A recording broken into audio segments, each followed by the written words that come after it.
Well, good morning, everybody. Thank you so much for being here. This is the third quarterly Eggs in Economy. My name is Kristen Strom. I serve as President and CEO of Common Sense Policy Roundtable.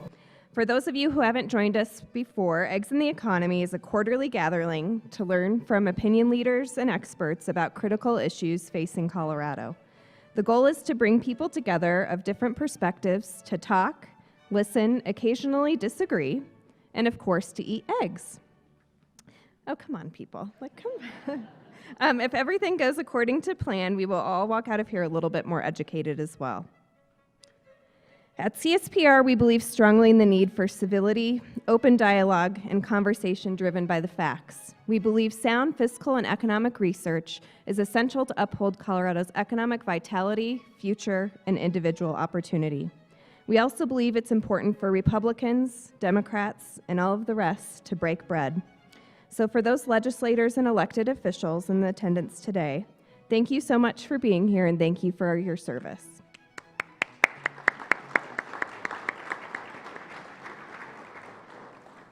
As you saw in the video, CSPR brings a very specific focus to the policy debate.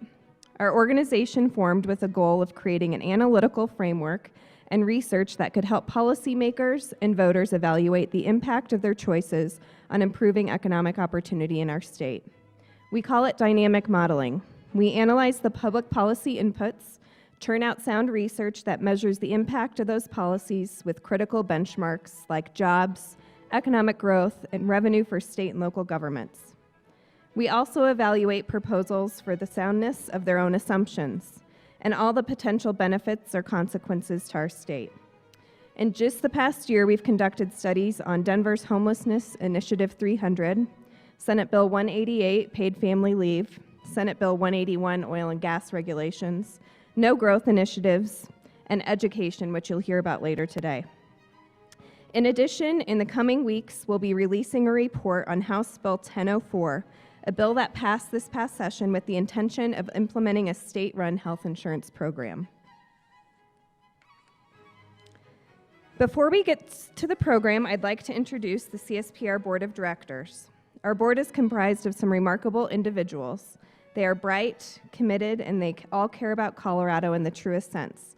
It's an honor to work alongside this terrific group of people. I'd also like to thank our Leaders Circle and Free Enterprise Champion members in the room today. We value your membership, and without your generous support, we would not be able to conduct the sound research so important to moving policy dialogue in our state. We're operating on a tight schedule today. We want to make sure we hit all of our topics, so we'll be limiting Q&A with our guest speakers immediately following their remarks. However, if we don't get to your question, I'm sure many of the guest speakers will be willing to stay after the program and talk. Okay, I'd like to start off by introducing our first topic, Proposition CC. It's the main event on the ballot in 2019. What's more Colorado than the Broncos, snow in June, and a good old-fashioned TABOR fight? I joke, but it's obviously an important issue with real ramifications for our state.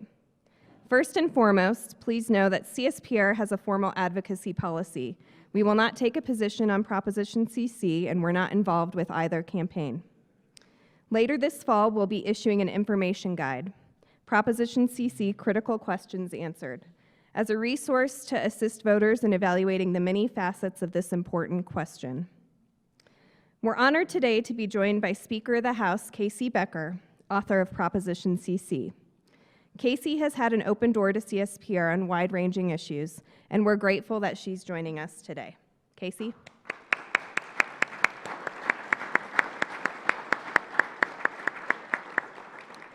Speaking on the other side of the issue is Heidi Ganal, an accomplished CEO who just launched her latest venture, She Factor. Heidi's a board member of CSPR and serves as a member of the CU Regents. But today, she's providing views that are all her own. As I mentioned, CSPR doesn't take an official position, and the Regents have yet to make a position themselves on the issue. Heidi?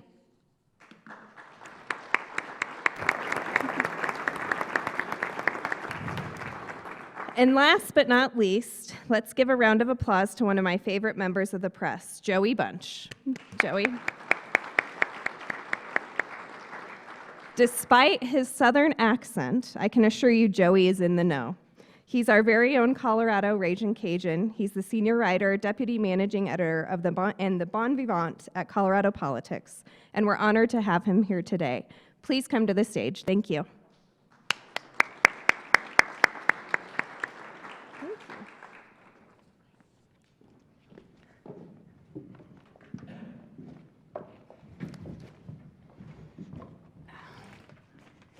Well, thank you everyone for being here today. I appreciate it very much. And you know, the last time I spoke to you guys, I started out by telling a shaggy dog story about spraying a cat with a water hose.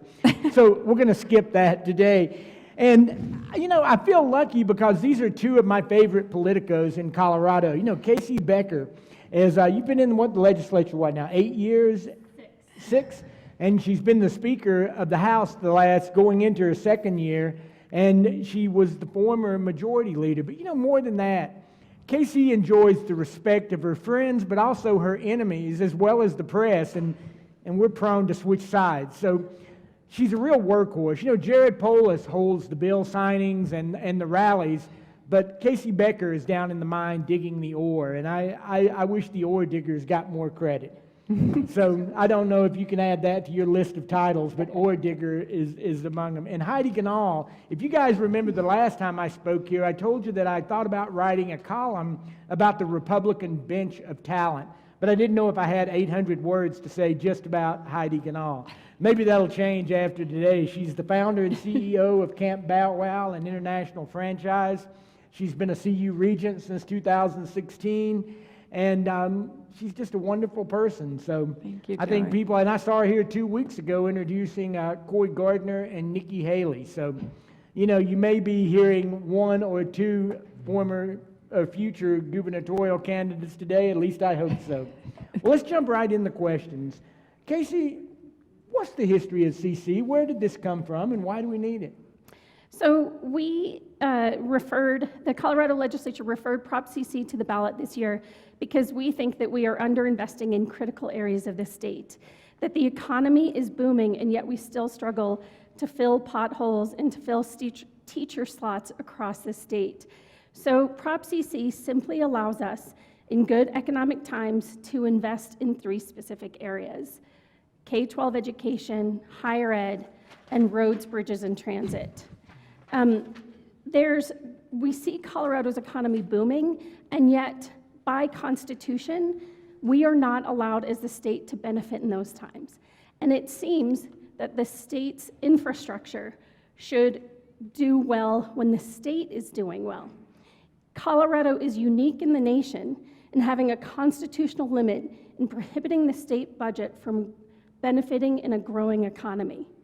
And yet the state has passed other amendments that mean responsible for K-12 education than it was 20, 30 years ago. We're more responsible for higher ed than we were 20 or 30 years ago because of the Gallagher Amendment and because of just the rising costs of higher ed education. And we also have a flat gas tax. That flat gas tax was 22 cents in 1992 and is 22 cents today. So we've lost 40% of our purchasing power in that time.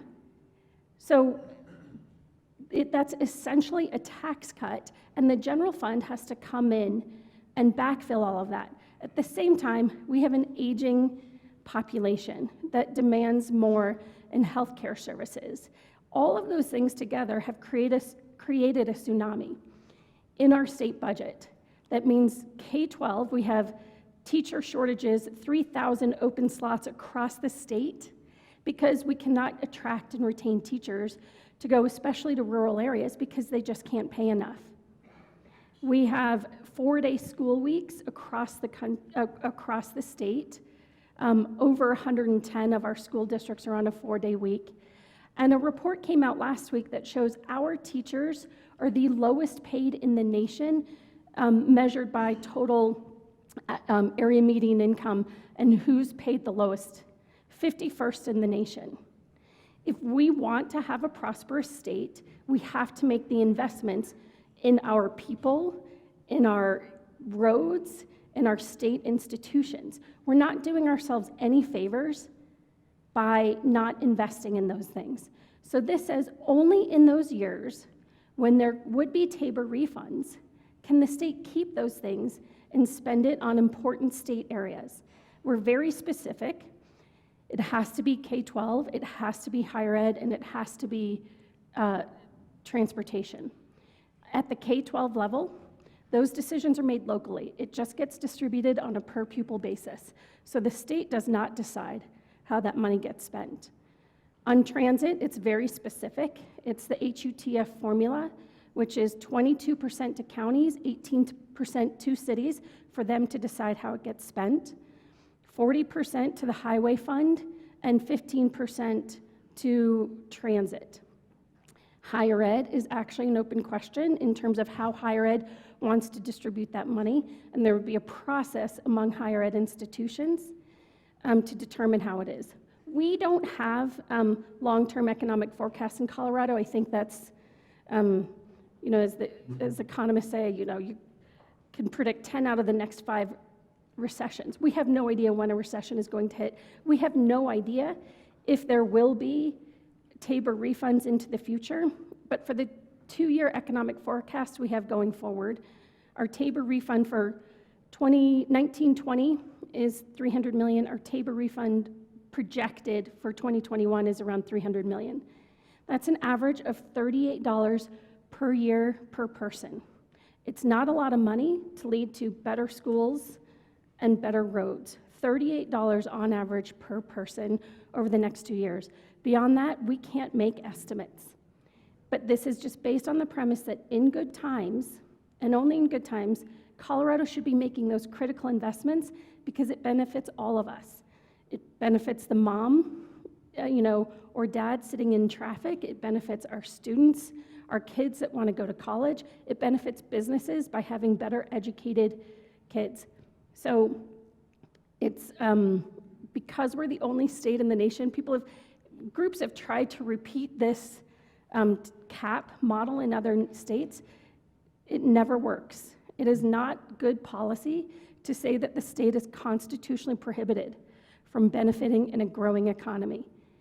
By definition, when Colorado has real economic growth, the state is not allowed to benefit.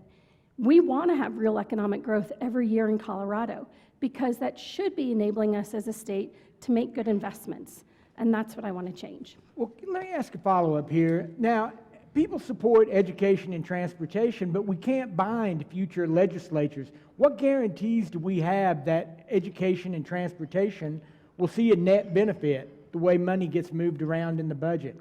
You talk about specific uses, but what specific guarantees are there? So you could put something in the Constitution, and that's the best way you can get a guarantee, but I think it's a mistake to put formulas in the Constitution. We did that with Amendment 23. We've done it with Gallagher. I don't think either of them have actually turned out to be good public policy in that sense. So I think it's a mistake to put formulas in the Constitution. Any, democracy is future elected officials get to make changes, but there's actually no record of the legislature changing past ballot measures once the state has passed them. So while any time, that's what the legislature does every year, is amend, change laws, there's no history of the state having amended a law that was passed at the ballot. So, there might be reasons that you want that flexibility. You could, even if it were in the Constitution, it's possible for future legislature, future voters to change it. I think right now we know that these are the critical areas of the state. I'm term limited in another year. I won't be there, but I know that there's a commitment and a need and a desire to fund these 3 areas. And we said, by the way, that they have to supplement, they can't supplant existing funds. Well, Heidi, you're the co-chair of the committee opposing CC, and one of the talking points is this is an end around on TABOR. This will undermine TABOR. But one of the tenets of TABOR is that voters decide tax issues. Aren't voters deciding a tax issue here? Well, I think that in 1992, they did decide that they wanted to stop out-of-control government spending. And I would go back to the idea that this isn't a revenue problem, this is a spending problem. We've got a $32 billion budget. It's growing $1.3 billion a year. When I was researching this, I found a stat that was pretty shocking to me. The population has gone up 15% in the last decade, and our budget has grown 71%.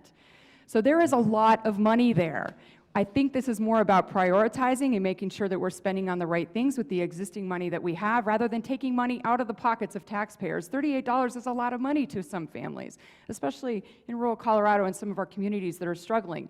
So at the end of the day, I think that there are some structural issues with this proposal that I don't agree with, like not having specific guardrails around how the money is spent, no sunset, and I think that's why Hank Brown and Bill Owens are against it too. Well, Casey, you know, Governor Polis has talked about, oh, I'm sorry, Madam Speaker.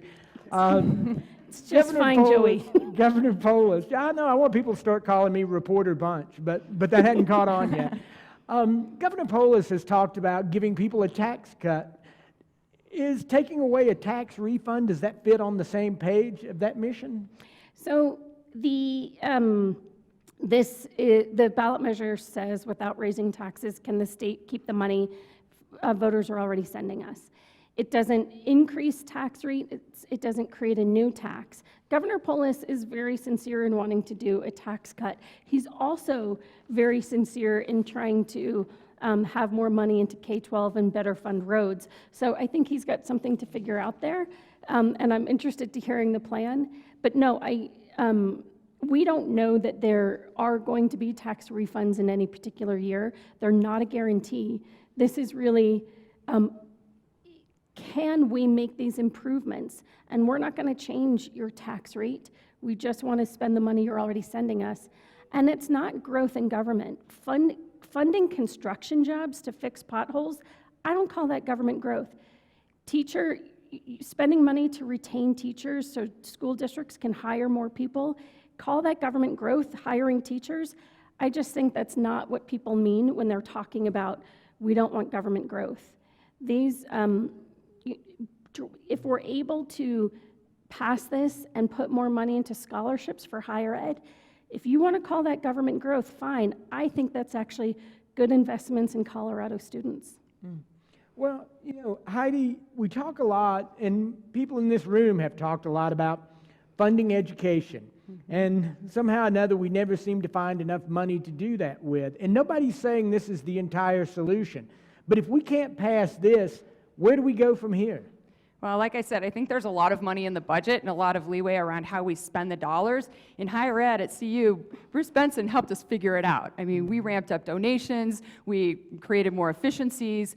We're doing a fantastic job of creating value for our students and keeping tuition low. So as a business person, I look at the money that's in the bucket and how we spend it and how we invest it. We've got to make sure we're getting a good return on investment for the dollars that we spend. Something that concerns me is when you look back at Ref C and what happened, and with the $2 billion a year that we get from Ref C, we implemented faster, we implemented the hospital provider fee, so that's $3 billion a year. Are our roads any better? Is our scores in K through 12 any better? Is higher ed any higher on the funding ranking in the US? No. So again, I don't think it's a revenue problem, I think it's a spending problem, and I just fundamentally disagree with this approach. Well, let me ask a follow-up. On the path we're on, parents and families are just paying more and more for college tuition. How do we break that cycle? Do we just bankrupt families to pay for college? No, we don't do that. Then how do we not do it?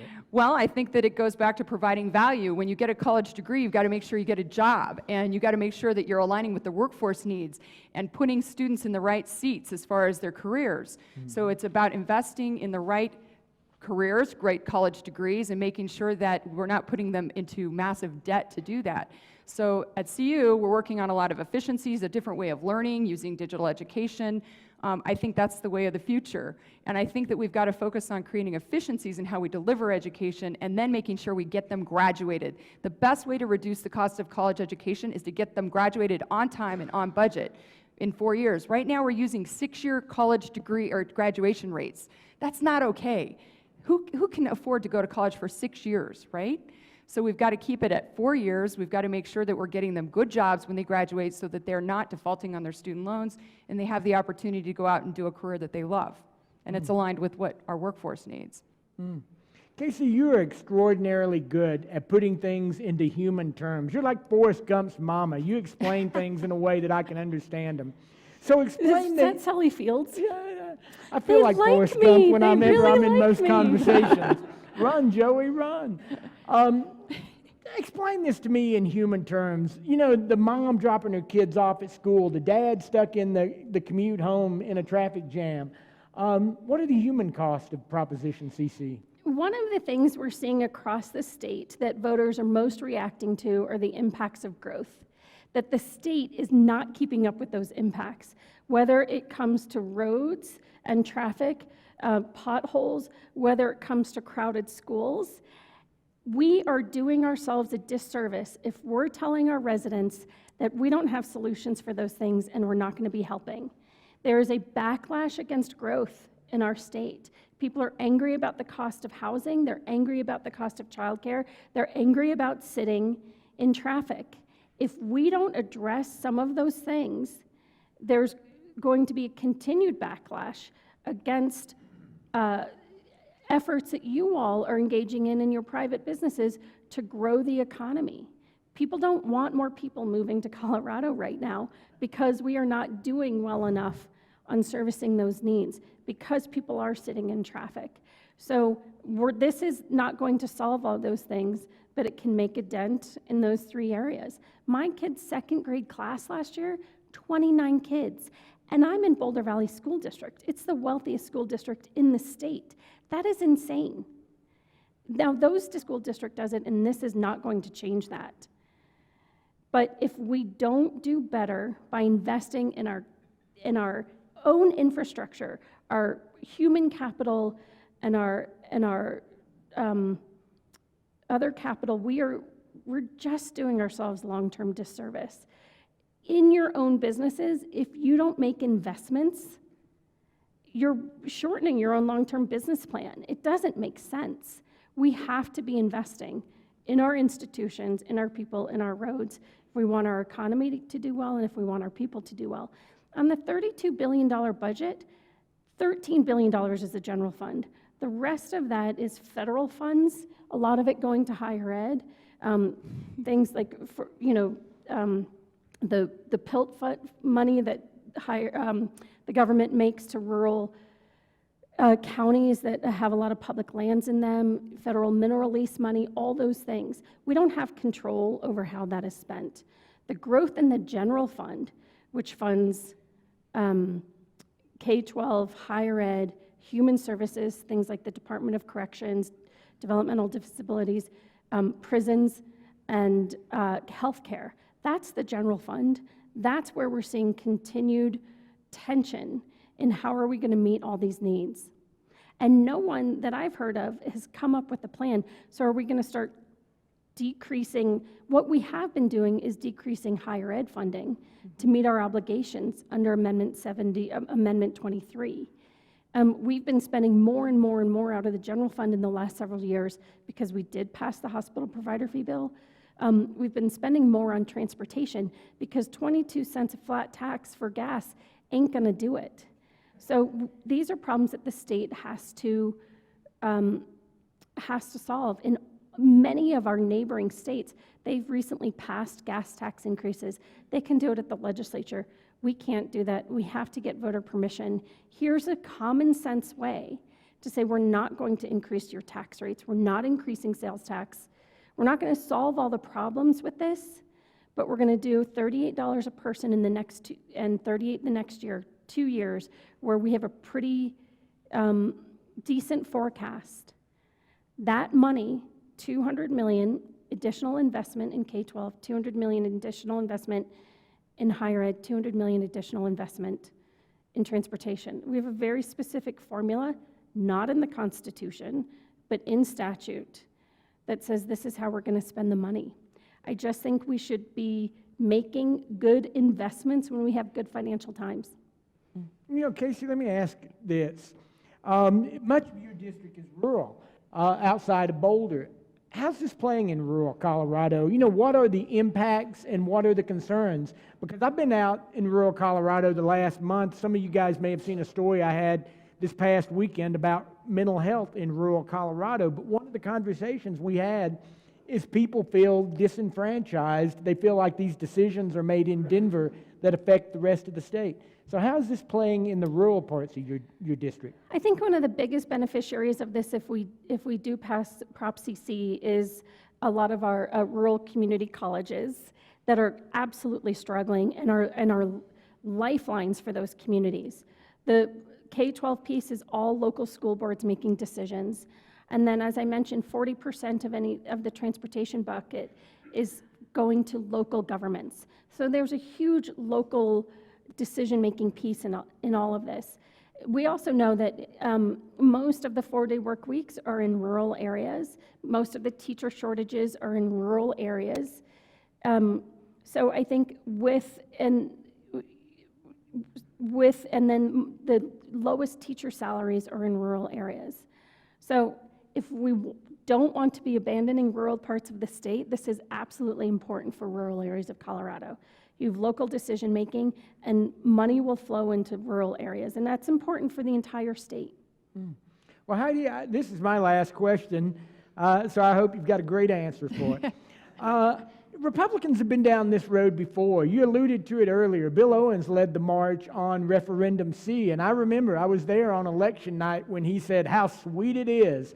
So why aren't Republicans, why don't they think it's sweet now? Well, a couple issues. There are no guardrails on this, and if we wanted to fund rural schools and pay teachers more, then let's create a bill that does that and ask voters that specific question. Voters have turned down the last, 6 tax increase proposals. That's because it's not specific enough. If you ask Colorado voters for specific dollars and tell them what the return on investment will be, they will vote for it. But this is too open-ended. There are no guardrails, and there's no sunset. This is not about 2 years. This is about forever with TABOR. And I think it's the first step towards getting rid of TABOR, which has created the #1 economy in the whole country here in Colorado. So I just think there are some structural issues with this proposal. I don't think it's the right answer for higher ed or for rural Colorado. And I think there are better ways to spend our dollars and invest our dollars, whether it's the general fund or the overall budget. Still, I go back to that stat. Our population has grown 15% in 10 years, and our budget has grown 71%. There's a lot of money there, folks. Well, was Bill Owens wrong? Were voters wrong? 52% of the voters in 2005?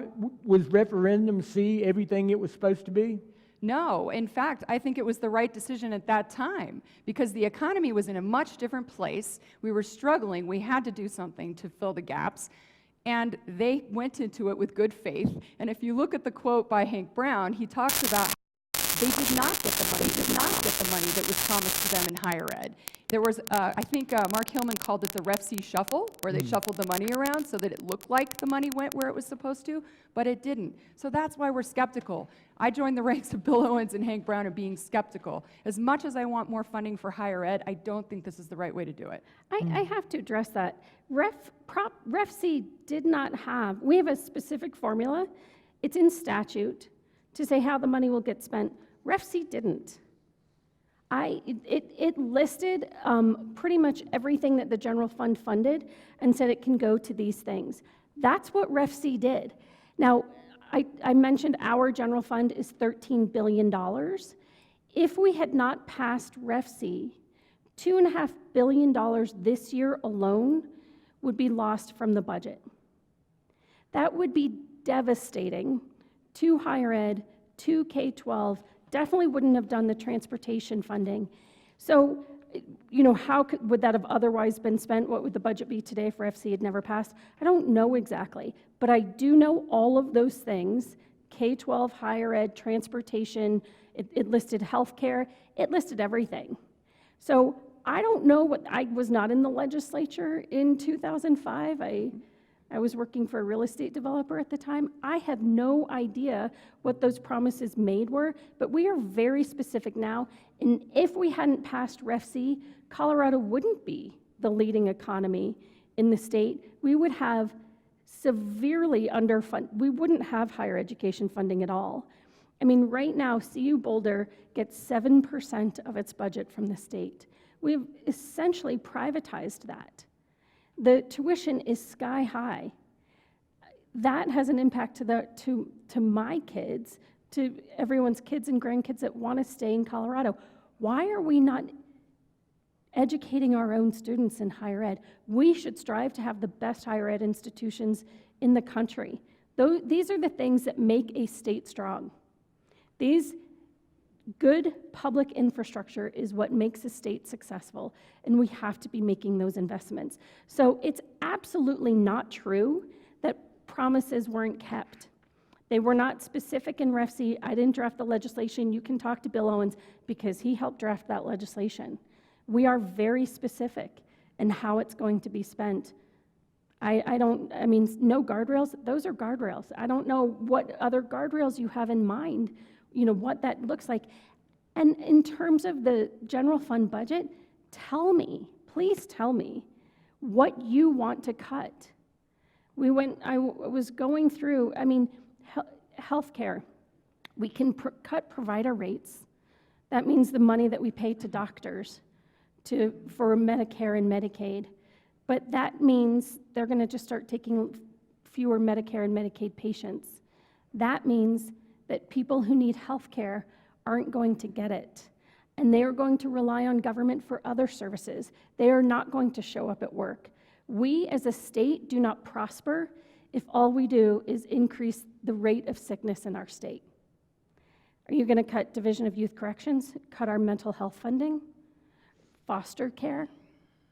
What are you cut what we funded for transportation?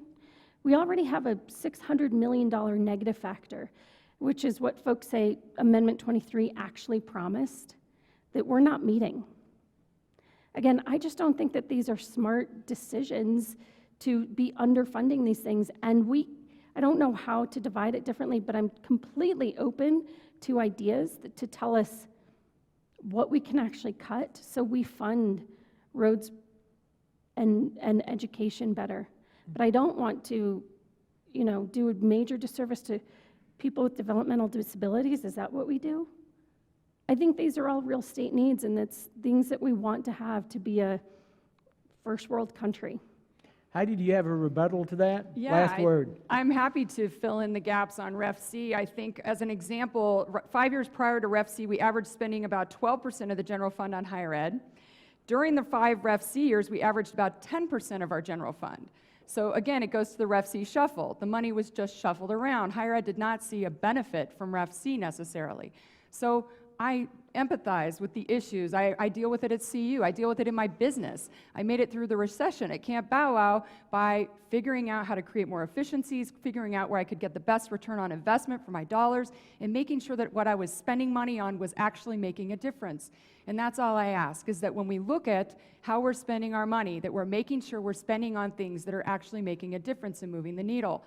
As I mentioned before, we've got $3 billion more in a year in our budget because of Ref C, because of FASTER, because of the hospital provider fees, and I don't think our roads are much better. Our traffic is still pretty bad, and so is higher education funding, and so is our K through 12 results. So I just have a different approach on how to deal with this, and I think as a business person, I look at it with a different filter, but I'm also a mom. I have 3 small children in K through 12. I'm a regent at CU. I care about funding for all of these things.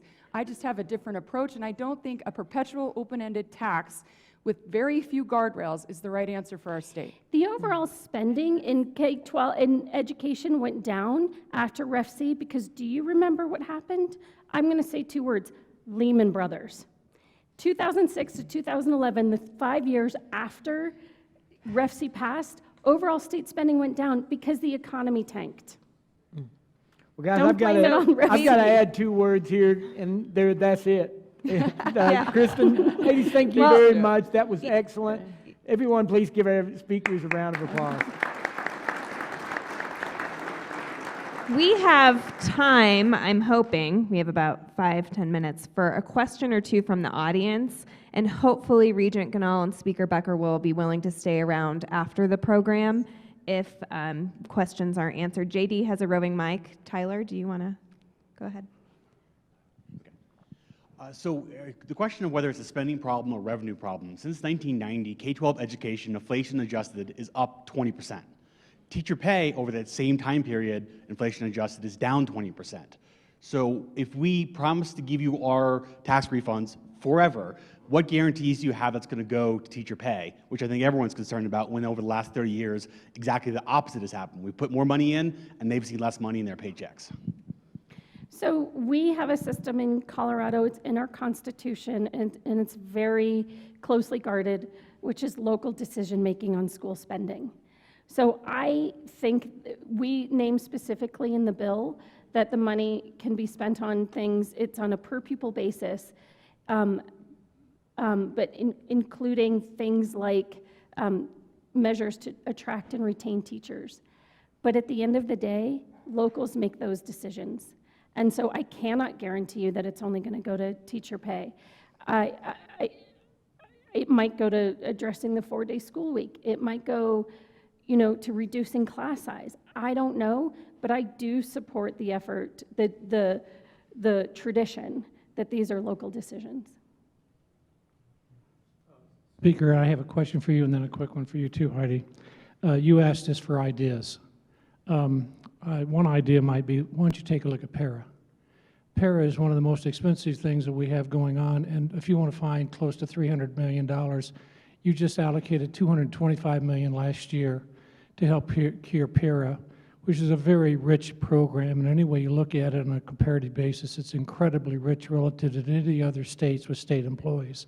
So there's one area you might look at, and an answer might be there to extend the retirement age, and that would do a lot to solve that problem, and maybe even create $200 to $250 million in the budget. And if you want to make a comment to that. Actually, last year. Pardon? We actually just did that last year. No, you spent $225 million last year. We made changes to the law last year. We increased the retirement age. Yes, but responding to it's still way below what would be standard of private as well as other states, and I think you realize that. The second thing is Nebraska. You mentioned an adjoining state. Nebraska has the same proficiency level in graduation as well as the ability of learning when they graduate, but yet they spend 5% less in administration. If you take 5% more in our expenditures and get that back to teachers, I think we'd probably solve a lot of money there. Do you have any response to those two items? And I have a question for you, Heidi, after she's through. So we underwent significant para reform. Para is the state public pension. We decreased benefits significantly and increased the contributions that individuals must make into para. We did short-term changes and long-term changes so that para is now on a path to be fully funded within 30 years. We offered a defined contribution plan to all state employees, which is essentially a 401k instead of a pension. So significant reforms were made on both sides of the ledger in that. I think that para is on the right track. If we get rid of our public pension altogether, I think we absolutely will have more of an impact in being able to attract and retain teachers. It's absolutely an important benefit that K-12 offers, but I think you're right. I think there's more room in that para can make. In 2009, Kristen's husband led an effort to reform para. We did it again last year. We're on the right track.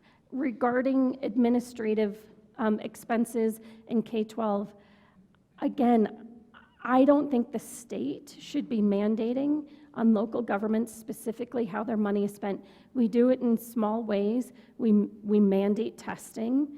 There are a few things that we do, but I would not expect the legislature to say, you have to spend your money locally this way, because Colorado is a diverse state and people at the local level really know what's right for them. I agree that absolutely certain school districts spend too much on administration. Those are issues that they need to work out at the local level. I sure would encourage you to take another look at para, okay? Heidi, I'm a banker, and I'm not used to making bad loans, because if I don't get my money back, I don't stay in business.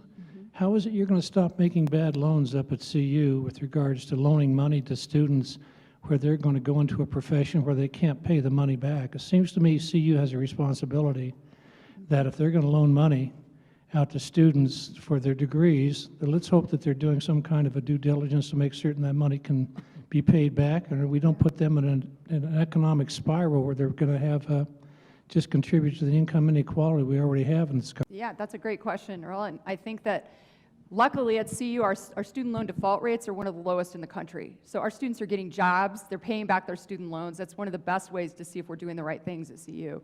But that's more of a federal issue. The way they loan money to students, one thing that is a misperception is that actually undergraduate students can only take out about $27,000 in undergraduate student loans, but parents can take out an unlimited amount through the PLUS loans, which is a whole nother ballgame. That's not usually quoted when we talk about how much debt the students are in when they graduate. The other thing is that a lot of those $100,000 in debt stories that you hear are about grad students. So that's on them. They've got to make good decisions about whether it's a good investment to pay $100,000 extra to go to law school and if they're going to make that back. But at the end of the day, the student loan default rates are how we measure that success and help you as a banker feel good about what we're doing at CU. So, Well, let's give our panelist and Joey one more round of applause. We have a small gift for you for coming and speaking. Who doesn't like coffee mugs? And Joey already has one of these from our last Eggs in the I Economy, do. so we have a little You have a whole memento collection. for I him. don't have a lot of common sense, but I've got a cup. I want to say Heidi and I did not coordinate our stripes today. great minds think alike. Thank you, everyone. Oh, thank you. Thank you, thank you, thank you. So this summer, CSPR was thrilled to bring on our first education fellow, Dr. Brenda Bautsch Dickhoner, who's spent the last decade working on education policy at the national and state level. Most recently, she was at the Colorado Department of Education, where she developed and implemented policies to ensure all students have access to high-quality education. Highlights of Brenda's work include helping Colorado's commissioner and the State Board of Education determine actions to take to improving the state's lowest performing schools and districts. She supported the Education Leadership Council in crafting a nonpartisan statewide vision and strategic plan for Colorado. Brenda also successfully drove the adoption of state legislation to bolster supports and accountability for schools. Prior to her time at CDE, Brenda served as an expert for the Colorado Department of Higher Education on research and policy related to college access and success. She began her career at the National Conference of State Legislatures, where she advised state legislatures on numerous policies in education. Brenda is going to discuss today CSPR's latest research we just released last week that actually ties in very well to the discussion we just had around K-12 funding. Dollars and Data, a look at K-12 education funding in Colorado. Please help me welcome Brenda.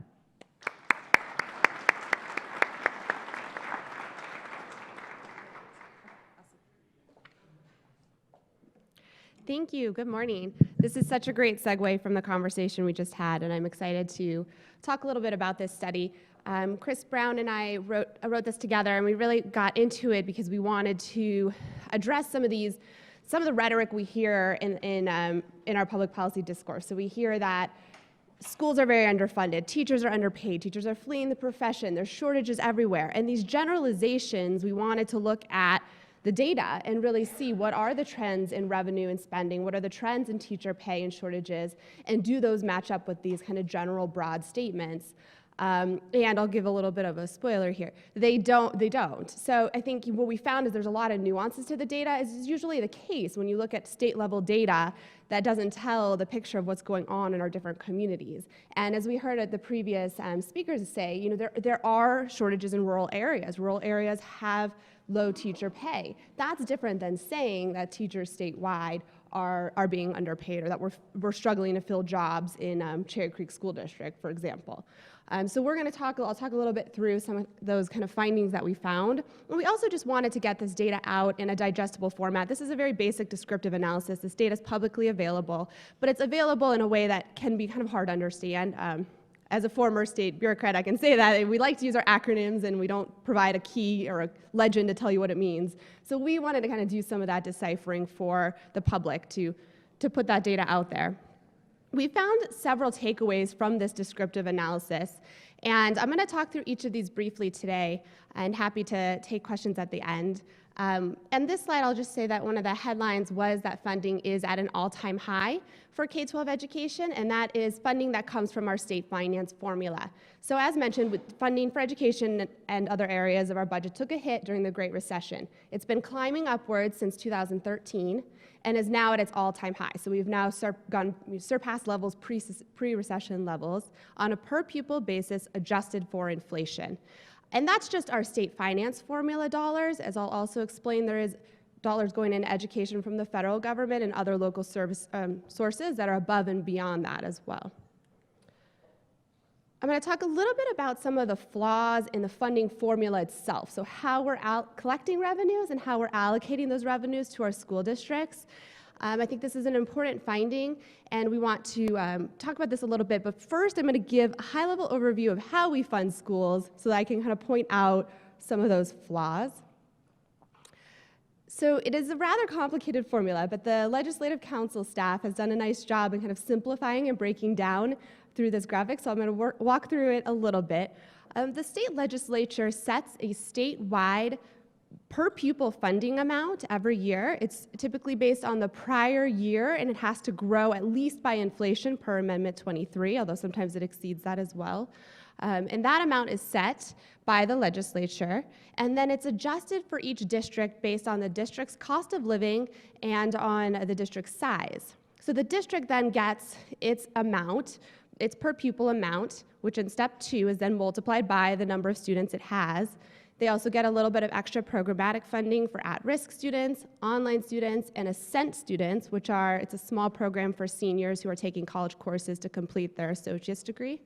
So they get this small programmatic funds plus their per pupil funding, and that's their total program funding, which is an important amount. So the total program funding drives a lot of this conversation.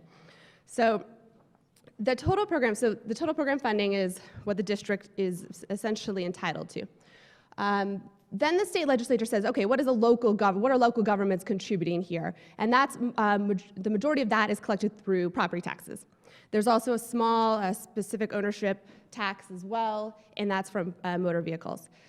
So then the state takes that local amount, subtracts it from the total program funding, and backfills with state aid. So whatever that district's short of their total program funding with local dollars, the state will fill that in. So the local funding is very important because that then determines the state dollars that school district's getting. Now, if you recall from step 1, the state legislature had set that statewide base of per pupil amount. Again, it has to be at least last year's amount plus inflation. So that doesn't take into the realities of what dollars are available. So to balance their budget and to say, this is the dollars we actually have to spend on education, not what we wish would ideally spend, there's the budget stabilization, or the BS factor, also previously called the negative factor. So that after everything's all said and done, the state essentially multiplies every district's amount by this negative factor, this BS factor, and their funding's reduced on a proportional basis across the state. So that's, again, very high-level overview of the funding formula. What we wanted to show through that was the importance of the local revenue side of the equation, and the fact that how our property tax system for K-12 education, so for total program mills that go to funding K-12 education, they vary dramatically across the state for not really any intentional policy design. This is just a system we've sort of landed in due to a variety of different constitutional amendments and legislation, and the interactions of those over the last decade or 2 decades. So you have different mill levels. They can range from 1.7 mills in Primero to 27 mills in Pueblo, as well as about 39 other districts have the 27 mills. That's the highest they can be statutorily. So you have about 140 school districts that range anywhere between this 1.7 mils and 27 mils level. If you have a taxpayer who has a median value home, that taxpayer, if you have a median value home in, let's say, Aspen, would be paying $110 versus Pueblo would be paying $673 in property taxes. Now, of course, it's very hard to find a median value home in Aspen where property values are very high. And actually in Primero, the median value is lower than 348,000. I think it's closer to 150. So you do have varying property wealth levels as well, but that's just another layer of the complicated local revenue picture, and that's what that state aid was supposed to be doing, was equalizing these differences in local property wealth and how much local districts are able to contribute. However, that's not the case with the way that dollars are currently being distributed. So as I mentioned, there's that cost of living adjustment factor that's weighed in at the first step of the funding formula, which does it gives a lot of weight to that factor.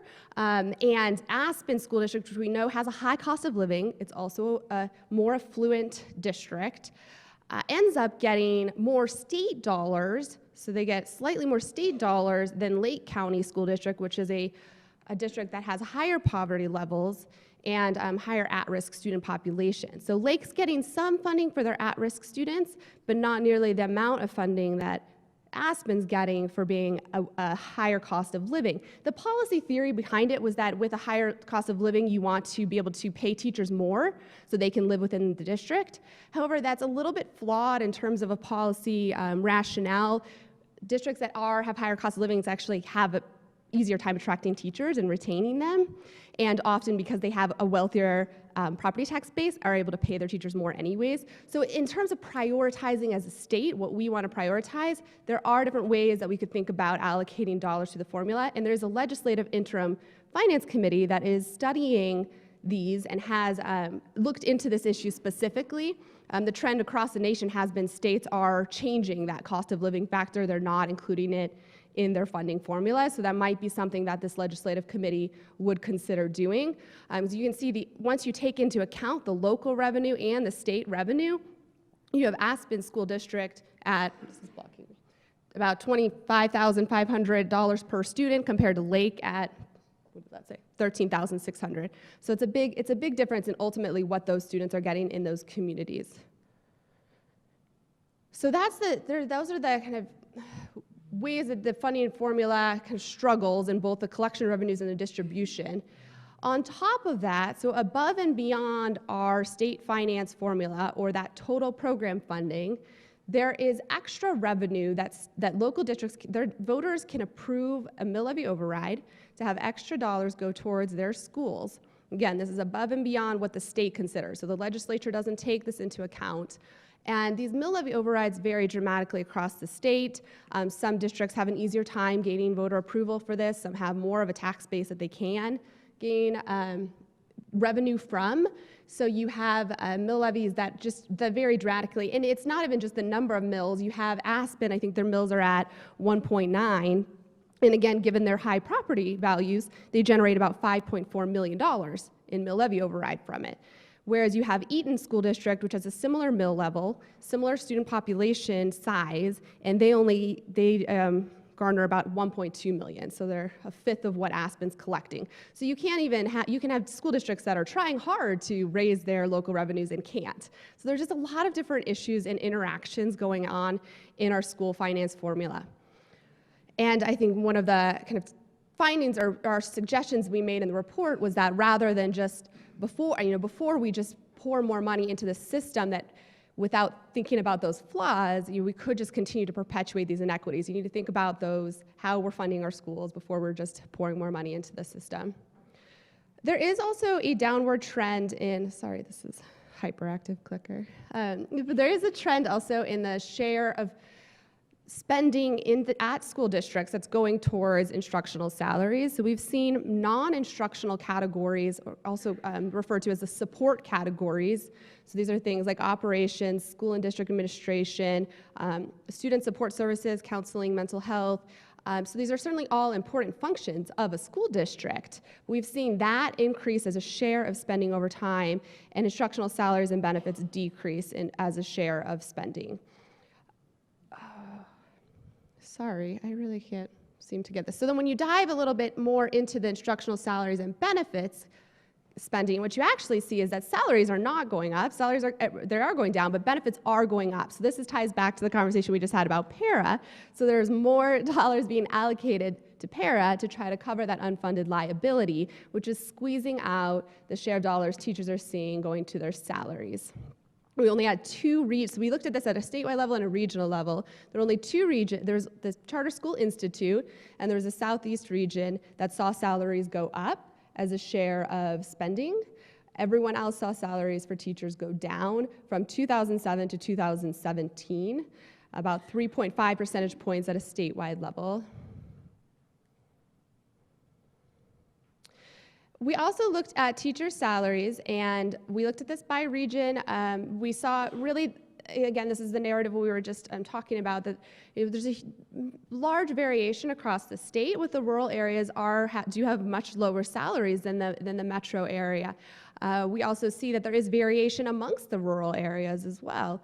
And there was a report that came out by the Colorado Department of Higher Education that show that teachers in rural areas, about 95% of them are making less than the cost of living for their area. So even though rural areas have a lower cost of living than urban areas, the teachers are still not making wages that are allowing them to really have a livable wage in their rural areas. So it is a real problem, but again, we're trying to nuance our public discussion to say, what are we gonna do to fix that problem? And given our local control system, how do we think about incentives that can get teachers those wages they need, that can recruit and retain our teachers in our rural areas? I think that's a very different policy question than just saying solution than just saying let's give all school districts extra money and hope it makes its way to rural teacher pay.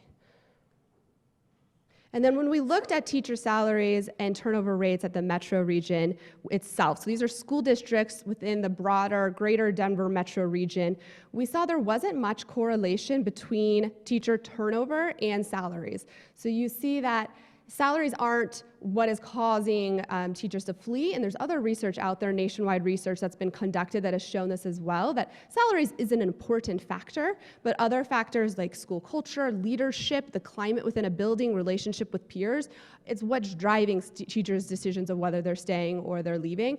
And then there's a variety, because of the way that districts have control over how they're spending their dollars, there is variation in pay within the metro region. You can see some districts that have hired, Boulder Valley, for example, is at the high end of around $70,000 for their average teacher pay or teacher salary, compared to School District 27J, which is in Brighton, which is around, I believe, $35,000. So there's a wide variation in teacher pay just within the metro region. So again, to make broad statements that all teachers are not paid well isn't reflected in the data that we looked at.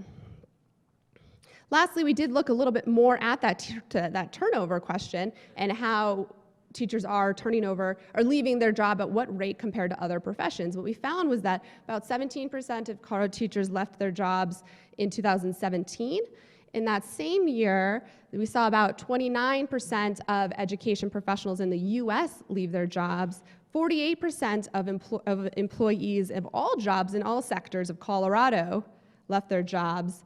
And we looked at a couple other industries. For example, financial services was at 28%, professional and business services, and that's US-wide data, was at about 64%. So you can see that there are a lot of other industries have much higher turnover rates, which isn't what we expected to find, given the public narrative that teachers are very unsatisfied, very underpaid, and they're leaving their professions. We can't fill jobs.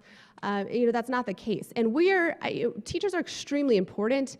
Their research shows that they're the #1 factor within a school or a classroom that affects a student's chance for success. So we want to make sure that teachers are paid competitively. We should, as a state, value our teachers and pay them competitive wages and ensure they're not leaving their jobs. But I think looking at that data and finding out which districts are struggling, how can we help those districts?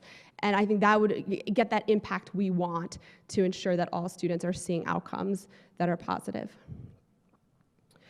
And again, this was just another survey. This is a Colorado survey that was conducted in 2018 that showed that about 88% of teachers were planning to stay in their job. And then the rest of that was broken into teachers either moving into another district or moving to an admin position. Only about 2.3% said they were going to leave the field of education altogether. So lastly, to wrap up, we wanted to, again, just show this basic data to start a conversation that we could then spur additional research, additional questions, and to really push for a more thoughtful and nuanced policy conversation to think about what are those types of policy solutions we can come up with. Because we know that education is extremely important for our economy. We know that students aren't coming out of our system prepared for college. They're not prepared for the workforce in the numbers that we need them to be. And so to sustain our economy, we need to have these students getting the education that is of the utmost highest quality, and how can we do that? And we may need more money in the system, but we also need to think about how that money is getting allocated at school districts, and we need to think about how we really can increase teacher pay for those who need it, and to increase our supports to rural areas. So I will now open it up for questions.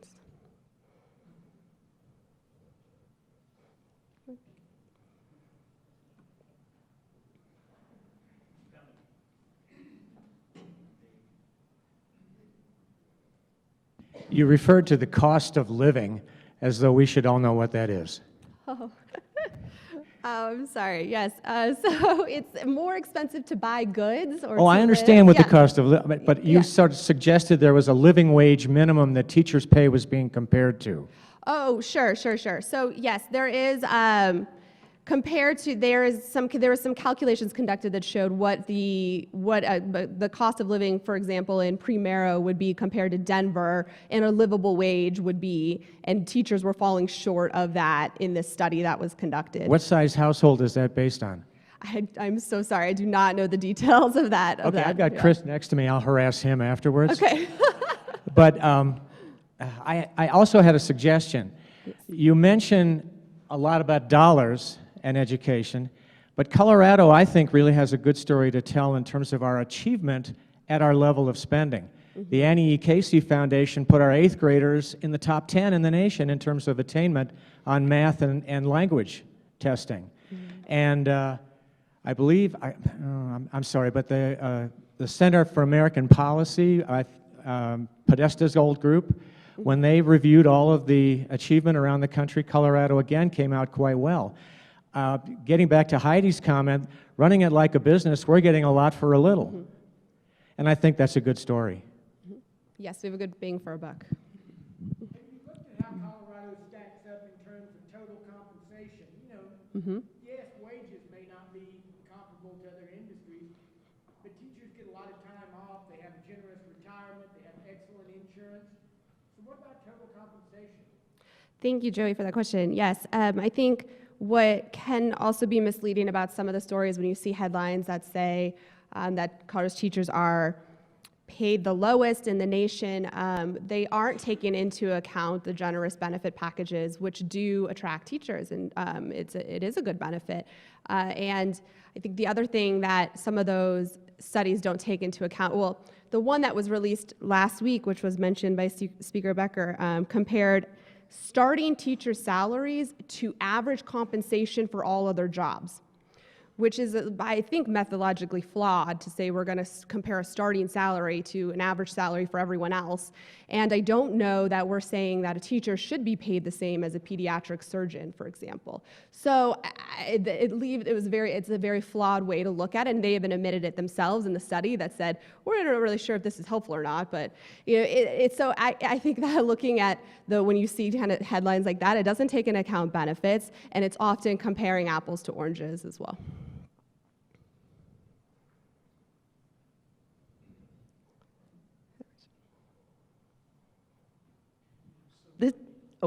This is just a question or a suggestion, and it'd be nice to know the amount of unfunded mandates that have been passed at the legislature down onto school districts that then prevent them from doing specific things at the local level to help those salary wages. So I don't know if anyone is working on that or doing anything there. We actually have a state law prohibiting unfunded mandates.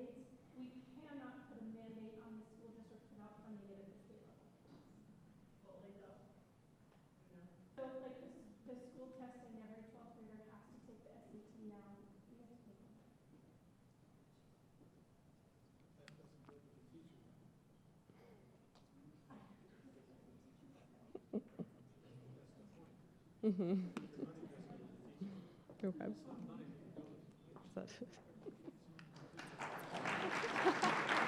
Thank you, Brenda and Speaker Becker.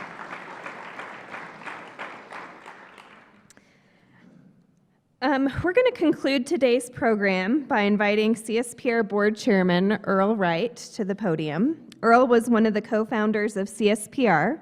He's better known as the founder of AMG National Trust Bank, which is to say, this is his building. Thank you for hosting us, Earl. Earl's one of the brightest people on the street, any street. There are few anywhere who can match his knowledge on all things finance, banking, and as he even alluded to, para. As best I can tell, Earl's only flaw is that he went to Nebraska, so go Buffs.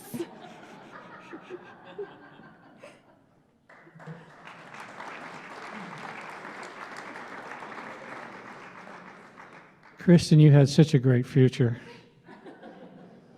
Well, first, thank you. Joy, it's always a pleasure to have you do the moderation and this. You do a terrific job. I can't thank you enough. Speaker Becker, it's always a pleasure to be with you, and your candor we so much appreciate. We don't always agree all the time, and Heidi, we certainly don't always agree with you. Where are you, Heidi? Did you go home already? No, we don't always agree with Heidi all the time either, but the conversation that you all had, I think all of us have benefited from it. We saw both sides of what you all were presenting, and very well presented. Dr. Dickhoner, thank you. To have the information, I don't know that maybe 1 out of 10 in the audience had a chance to really know this beforehand, but this is the first time I've seen a composite like this, and I like to think I'm well informed, and thank you so much for doing this and informing us in the issues. And I don't think you satisfied any of us as much as you informed us as to what the issues are, and I think you gave us more fodder to really think about, and as both as I hope as legislators and also as just folks that are in the public that are interested in the topic.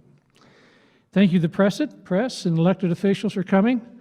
We appreciate the opportunity to share what Common Sense Policy Roundtable is all about, and that is to take a hard look at the public policy issues that we have facing us here in the state, and all the service that you give to this state and our communities. We're very fortunate. I've oftentimes said that in a state of 5 million people, if you want to make a difference, get involved. And you all are making a difference in getting involved, and we thank you very much for doing that. Donors and our Leader Circle members that are in attendance, thank you for your support. What you saw today is you're allowing this to happen. The fellow is exactly what we're trying to do and looking at objectively at situations that are out there. We've done this with regards to other issues. We're going to be looking at infrastructure. We're going to be looking further at education. And we'll also be looking at some of the propositions that will be coming on the ballot. Not with an R or a D beside it. That's important. We're trying to do this in a pure economic analysis so that the public policy issues here have a strong economic bent as to what is the impact, and then you make the decision. Do you or don't you? Save you the date for the next CSPR event is October 3rd, a breakfast forum on our next study, which I assure you is going to be very interesting and maybe even controversial. That's healthcare and Bill 1004. And I think there's a lot of information there that I don't think, from a public policy perspective, is well understood. And I really encourage you to come to this particular event on the 3rd, because I think the information that will be provided will give you the nuts and bolts of, hey, wait a minute, if this is in fact something that we're going to have as a state, well, let's understand it. Let's understand what the unintended consequences might be, and that's fine, as long as we know what they are, and we're willing to kind of live with and say, okay, that's something that we want to be involved with. Now, I wouldn't be asked to come up here, and all the nice things that Kristen says is really because she wants me to make the pitch to you. For those of you that can, we really appreciate your continual financial support. Your financial support has helped us over the last 6 years now grow an organization that is, I think, focused on the public policy issues that you're aware of here today that will hopefully make a difference with regards to the conversation in the state. Thank you for your support if you've given it to us in the past, and thank you for your support that you might be thinking about giving to us now. Without that support, we're not able to put on events like this, inform the public in a broader sense, and hopefully you'll find a way in which this year you can continue to support us, or maybe if you haven't done it before, you can make a contribution this year to the to us and our endeavors. There is a form on the table. Speaker Becker, you don't have to do that. You're a guest, okay? But all the rest of you, I hope you feel compelled to I guess Brenda, you too, you can pass. But we hope the rest of you feel compelled one way or another to think about it and make a contribution to our effort. And thank you very much for coming in. It's tax deductible, by the way, so you can get a tax deduction associated with it. So thank you. There will be a video recording of the breakfast. It'll be available on our website. I encourage all of you also, if you haven't been on our website, there's some very good research on the website that you can also look at other studies that we've done. Thank you so much for coming this morning. We appreciate your attention and your courtesy to our speakers. Thank you.